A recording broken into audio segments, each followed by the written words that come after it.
Yo, yo, yo. We are live and direct on Street Talk. Today's host, I am PG, and we are sitting here with the one and only John Jiggs. How you doing, man? Yo, man, I'm doing great, man. Very, very happy to be here in the beautiful city of Denver, man. You know what I mean? First things first, since you just got here, man, what's so far your opinion on Denver with it being your first time here? I think it's good vibes, good people. You know what I'm saying? I haven't really ran into no negative vibes or negative energy yet, so that's always good. You know what I'm saying? Coming to a new place or whatever. Everybody been super hospitable, you know? I heard you had a performance last night. How was that? Yeah, man. Last night at your mom's house. We were all there at your mom's house. Uh, we had a good Sounds like you've been time. at a few moms' house before. We had a great time at your mom's house, all of us. But yeah, we had a show last night. You know what I'm saying? It was John Jiggs and Friends, Rumble in the Rockies. You know what I'm saying?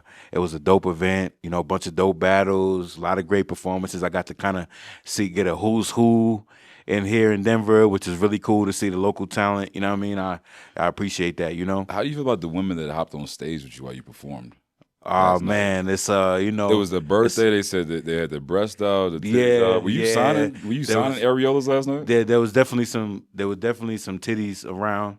You know what I'm saying? Were But you signing I was areolas last night? I don't know if I signed any areolas, but definitely it was. It was a lot of flesh. You know what I'm saying? There's a lot of titty meat around. But I was trying to focus on my hip hop because I'm a God fearing Christian man. You know what I'm saying? And I'm also married too, so I see things like that, but I don't see things like that. You know what I Okay, mean? okay, okay. You think so far? Would you say you'll definitely return? Oh yeah, man. Anytime that they call for John Jiggs, I'll definitely be back. Like I said, everybody has made me feel at home so far, so that's always a good thing. How'd you get the name John Jiggs? It was actually given to me. I think I was probably like maybe 15 or 16.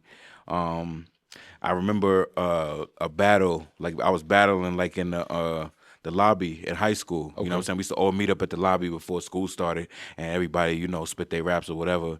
And I was flaming shit, and somebody was just like, "Well, my birth name is John." You know what I'm Mhm. saying?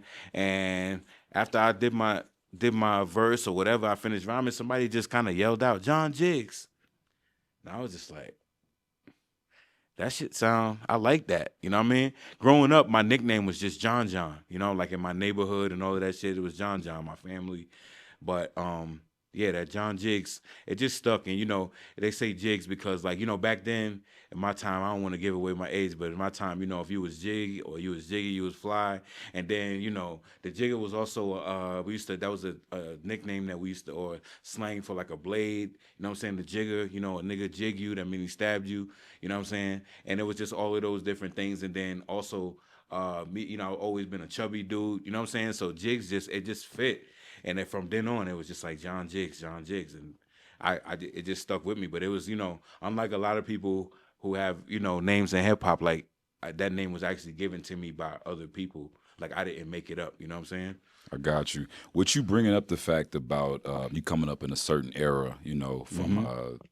legend times. We won't bring up your whatever times. Nah, it's cool. I just, I really don't give it. You know what I mean? No, But no, no. The question I was going to ask is, how do you deal with adversity with people trying to put an age limit on black and brown people making music? um, that's a good question. I mean, to be honest, I really don't pay it no mind. I stay in my lane. You're not gonna catch me doing anything that is outside of who I am and what I'm used to and what I grew up on. You know what I'm saying? I think that's really the best way to handle it is just to stay in your lane. I think you get a lot of that criticism when you out here trying to jump around like you 23 years old or like you 18 years old and you wearing you dressing like you know what I'm saying? You just like you trying to dress like a YN or whatever, or you trying to conduct yourself like a YN, and that's just not who I am. I'm a father, I'm a husband, you know what I'm saying? I'm a bunch of things, respectable man. So that's kind of how I carry myself, even with the music. You know what I mean? What you saying that? Do you feel like, well, I see you just dropped a new project called By God's Good Grace. Do you Hmm. feel like your music reflects the moral ethics that you live by? Yeah, no, absolutely. If it, you know when you dig into that album, by God's good grace, it's like it really is. It's kind of explaining like firsthand experiences me growing up in the street and doing different things and just my journey to become who I am today. You know what I'm saying? Which is I feel a much better person. You know what I'm saying? A much more respectable somebody that I could be proud of, somebody my mama could be proud of, somebody my kids could be proud of. You know what I'm saying? Instead of just basically wreaking havoc out here like how most of us do when we're young. You know what I'm saying? And we come up around some of the wrong influences. You know what I mean? So, but that's really what the whole project is about. Like when I look up now, when I wake up in the morning now and I look around at everything that we have and like as far as me and my family and the lifestyle that we live and just the things, just the luxuries that we have been able to been able to have in the lifestyle that me and my wife have been able to provide for these kids, and they will never have to struggle or sell any drugs or anything like that, like stuff that I had to do when I was a kid. You know what I'm saying? So that's and I when I think about everything that I've been through, that's how I say like by God's good graces, that's like really the only way that I'm here. You know what I'm saying? Is like really by God's good grace. Like He saw something in me that He didn't in my story earlier, or have me go down a different path. You know what I'm saying? And I'm just, there's really just me. This album is about me really just being thankful for everything that I went through, and then also everything that I've been able to accomplish present time. You know what I'm saying? So that's what you would say transpired the name for the album? Yeah, no, that's really where I came up with it. Like, if there's several. I go through several different topics and just different scenarios in life. You know what I'm saying? And how you can get caught up and how different things can happen. You know what I'm saying? And like I said, just me navigating through all of that. You know what I mean? And then finally making it here to be feeling like I did something with myself and made something of myself. Like I think that's by God's good grace that I was able to do that. You know what I mean? If I was a first time listener to Bumpin' by God's Good Grace, what Hmm. would be a song that you would contribute or say tell me to go to? What would be the go to that you direct me to as far as the single on just that project? Yeah, I would definitely say I got a record on there called "Stay Up," produced by Kaio Itachi. I actually performed it for the first time last night at the show. Hey, shout out to You know you. what I'm saying, Yeah, here in hell yeah. Denver, and the reception was amazing. I actually only did one verse of the record, and once I cut it, I kind of felt like, yo, you shouldn't have stopped. You should have kept going because people were really into it. So that made me happy to see that. It's a positive record, just about no matter what you're going through, like you never want to let it like get you down. Like keep your head up and keep moving, keep pushing, no matter what. And that's really the overall like theme of the song. You know what I'm saying? More inspirational. Okay, man. I see you doing a lot of traveling now. Are there any places that you went to recently that really sparked your interest or gave you a creative motivation to make more music? Um, yeah, I would say. I mean, there's a few places I try to. I mean, really, that's how I create music. Is like the more I live, I have to live, and then I can write. You know what I'm saying?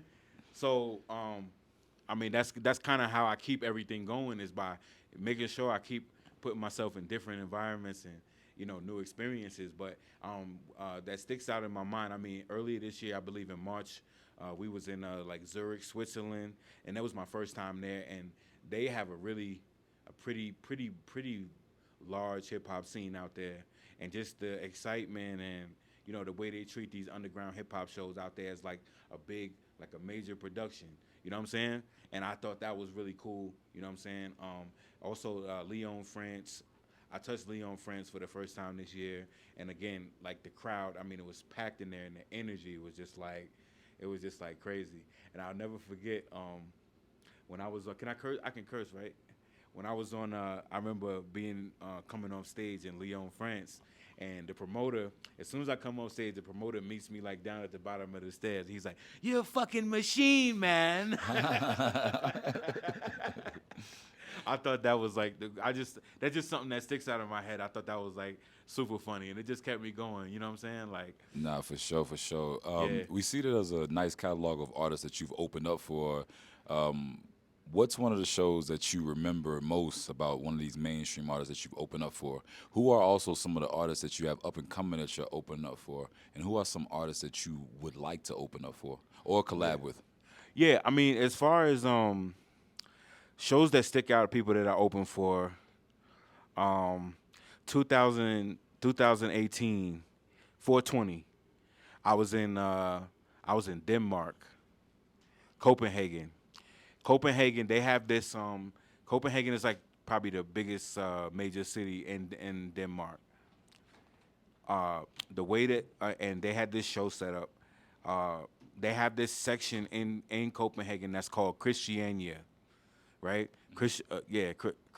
Christiania, some shit like that, whatever. But it's like kind of like I don't know. It's more like it's like the artsy like hippie section of Copenhagen, and they have like they had like guys out there selling the bud and just like a big festival. People just walking around freely, probably tripping on shrooms and shit like that. Like people just coffee shops and mushroom coffee shops and tea shops and all this kind of stuff. And they had a venue in there. I wish I could remember the name of the venue, but that particular night I opened up for Lord Finesse. Okay.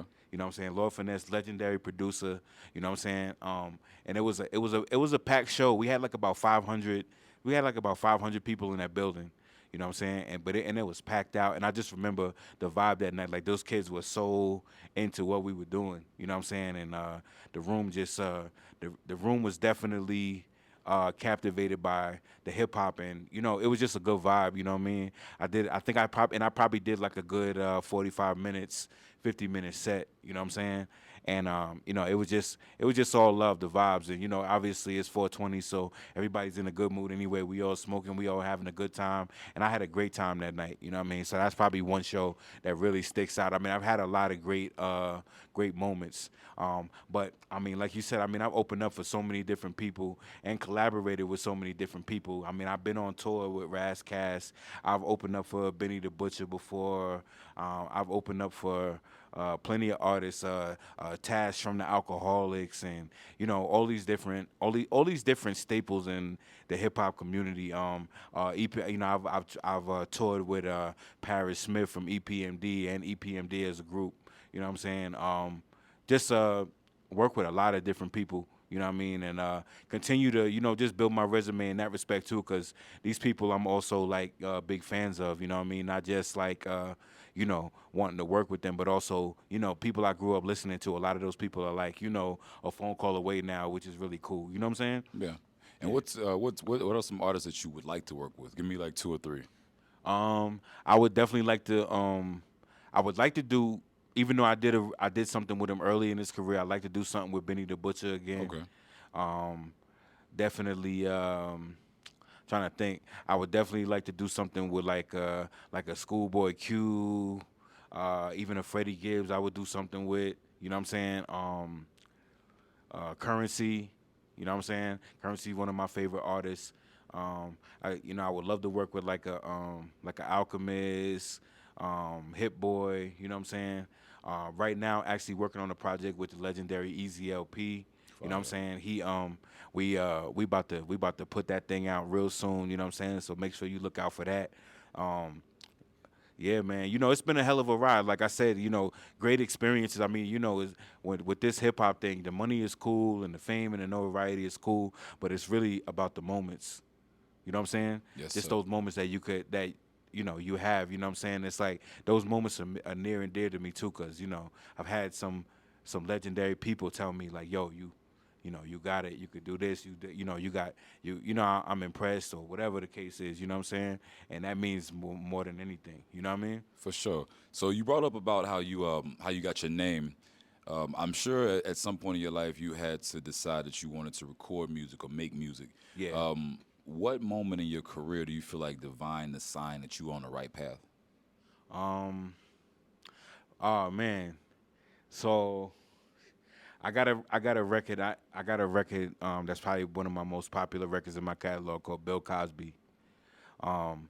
Bill Cosby. And when I shot the video, yeah, when I shot the video, so I happened to be in. When I shot the video, the director of the video, he lived in Southside Jamaica, Queens. I shot the video in his neighborhood on God Brewer. That's like, and all of this is like where 50 Cent and G Unit, where all of them like pretty much like grew up and everything. So we're shooting a video for Bill Cosby, and while I'm performing and rapping my verse into the camera, I see a black SUV kind of creep up, black on black with tents or whatever, and it stops, and then like I see like a big security nigga get out, and then they open the door, and this dude comes out. He's like short, like shorter, kind of a big dude, but shorter than the security guys. But I'm still like trying to kind of focus on doing my verse because you got to look in that camera. But I see it in my peripheral, like somebody coming towards me. So then when he gets close, I realize it's 50 Cent. Oh shit. Like it's really 50 Cent. You know what I'm saying? And if you go to YouTube right now, you watch the video. There's a like a 3 to 4 second cameo with 50 Cent in the video. He puts his arm around me, goes like this, and then just that quick, he like literally ran off. He gave me dap and ran off. Um, and I didn't talk to him again after that either. Like he just kind of saw me doing he just happened to be in his neighborhood that day, saw me doing my thing, and was like, "Yo, I'm gonna go help this nigga out." Basically, that's why in my mind I think that's what he was thinking. Like I'm about to help this dude, whatever. You know what I'm saying? And he jumped out, jumped in my video, and whatever. And when as soon as you can actually see in the video me being surprised that it's him, me getting the dap from him, and then me also looking at my director like, "Yo, did you get that?" You know what I'm saying? Yeah. And him being and then but I remember after that, and me and the director, we were so excited because we had 50 Cent in this video. And I just remember that being a moment where I was like, "Yo, there's no way that I'm not supposed to be doing this shit. Like, like I'm not this. First of all, I'm not even from this neighborhood. I'm from way far away from this neighborhood. But I just happen to be shooting a video here, and 50 Cent pulls up. Like if anything, he would jump in a local rapper's video from Queens. You understand what I'm saying? But I just happened to be that guy that was on the main strip where they probably used to hustle whatever they was doing. I just happened to be out there shooting my video because the director lives there. You know what I'm saying? And like what are the odds that you're gonna get a 50 Cent cameo in your video? So once that happened, I was like, yeah, I got something here. You know what I'm saying? I definitely got something here. Nah, facts, man. A lot of artists that come from around the way or from hoods, they talk about survival remorse. What's something you feel like you had to unlearn to grow as an artist? Um, I had to learn to not take everything personal. You know what I'm saying? There's just like kind of like an unwritten rule in the music business that you're not supposed to like for instance, if somebody could tell you, yo, meet me at the studio at 2 o'clock and I'm gonna be there. You better be there, yada yada yada. And you're trying to get your way into the music industry, so you'll pull up there. You'll pull up there and you're gonna make sure you're on time. This person may show up 45 minutes late, an hour late, 2 hours late, or they may not show up at all. And they may ghost you and not answer the phone when you're calling them. You know what I'm saying? Yeah. You in normal circumstances, you would be like, man, fuck this nigga, yo. You know what I'm saying? Yeah. And the next time you see them, you probably would ask them about it and want to hold them accountable for that. In the music business, you're not supposed to do that. You know what I'm saying? No, The not music facts. business, I mean, you can, but you'll end up the one that gets the reputation of being like confrontational. You understand what I'm saying? Even though, like morally, you're correct. You know what I'm saying? But in the music industry, it's like you're just supposed to let that go and you're supposed to act like nothing happened the next time you see them. You know what I'm saying? Yeah. So just little stuff like that, like, not to say I experienced that exactly per se, but just like those types of scenarios, you know what I'm saying, will happen to you, especially when you're on your way and you don't really have the name and don't really have the leverage yet. You know what I'm saying? Like the thing about it is somebody may do that to you because they really, at the end of the day, you really don't add any value to them at that point. You know what I'm saying? Because you're on your way up, they're already wherever this that you're trying to get. So they'll look at it like, well, if somebody calls them at the last minute and they get another opportunity, they'll go in that direction. And you're like I said, you being the young person trying to get into it, you're supposed to just understand that. I mean, to be honest with you, this thing that I do, this music, is almost like it's like autopilot. Like I can't even imagine. I mean, hip hop has been a part of my life since I was like 12, 13 years old. You know what I'm saying? Like I can't. And there hasn't a day gone by that I haven't been listening to something or writing something or watching something or reading something. You know what I'm saying? That had to do with hip hop. You know what I'm saying? So it's like I can't even imagine not like if there was no fame and there was no money in it, there was no nothing. I probably wouldn't go so hard if there wasn't no money in it, but I would still do it. You understand what I'm saying? Yeah. For the passion of it. Right. All right. Last but not least, finish this statement for me. If I wasn't John Jiggs making music, traveling the world, I would be. if I wasn't John Jiggs making money, traveling the world, making music, I would be at home with my kids, man, or playing with my dog or some shit like that. You know what I'm saying? What's your dog's name? His name is Paxton. Shout out to Paxton. Paxton Bentley Stanton. He got 3 names. Yeah, that's his name. You know what I'm saying? He got the last name of the family, and his middle name is Bentley. I hear that, man. I hear that. Yeah, but Well, I'd probably just be at home playing with my kid. Throwing the football around, or you know what I'm saying, something like that. You know what I mean? Just hanging out. Like that's what when I'm not doing this and I'm not chasing money or whatever.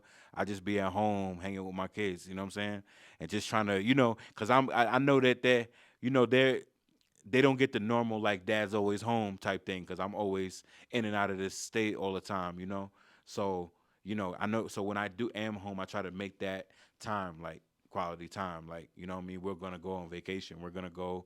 You know what I'm saying? We're gonna go here. We're gonna all go out to dinner. We're gonna all spend time together. You know what I mean? Because I may be gone in a couple of weeks. I may have to be gone or whatever.